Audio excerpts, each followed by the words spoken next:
আজকের গল্প doctor versus রোগী। খুব মজাদার একটি হাসির গল্প।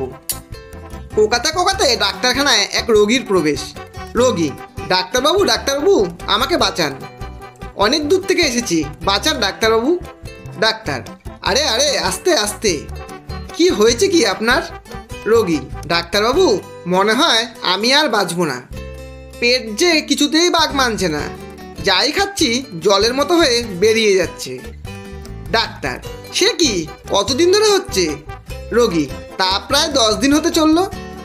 ডাক্তার: নারী দেখতে দেখতে 10 দিন হতে চললো, আর কাউকে দেখাননি? রোগী: 4-5 জায়গায় গেছি, কিন্তু কোথাও গিয়ে কমছে না, এবার তো মনে হচ্ছে শেষ হয়েই যাব ডাক্তারবাবু। তাই তো আপনার নাম শুনে অনেক আশা নিয়ে এত দূর থেকে ছুটে চলে এলাম আপনার কাছে। ডাক্তার খুশি হয়ে: আচ্ছা আচ্ছা ঠিক আছে, তা আপনার বাড়ি কোথায়? রোগী: আমার বাড়ি মালদায়। ডাক্তার: আপনি মালদা ছেড়ে এই অবস্থায় পার্ক সার্কাসে এসেছেন আমাকে দেখাতে?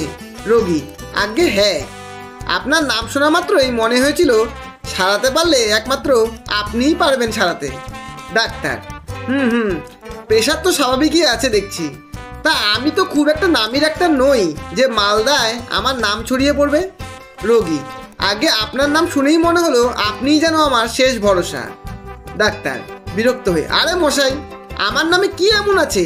আমি তো একজন জেনারেল ফিজিশিয়ান, সে তো আপনি মালদাতেও পেতেন। রোগী: আগে আপনার নাম যে ডাক্তার এমসিল, তাই ভাবলাম যদি আটকে যায়। আসলে এমসিল এক ধরনের শক্তিশালী কেমিক্যাল আঠার নাম। ধন্যবাদ। গল্পটি যদি ভালো লাগে একটা লাইক অবশ্যই দেবেন এবং বন্ধু ও প্রিয়জনদের শেয়ার করে চ্যানেলটি সাবস্ক্রাইব করে পাশে থাকবেন।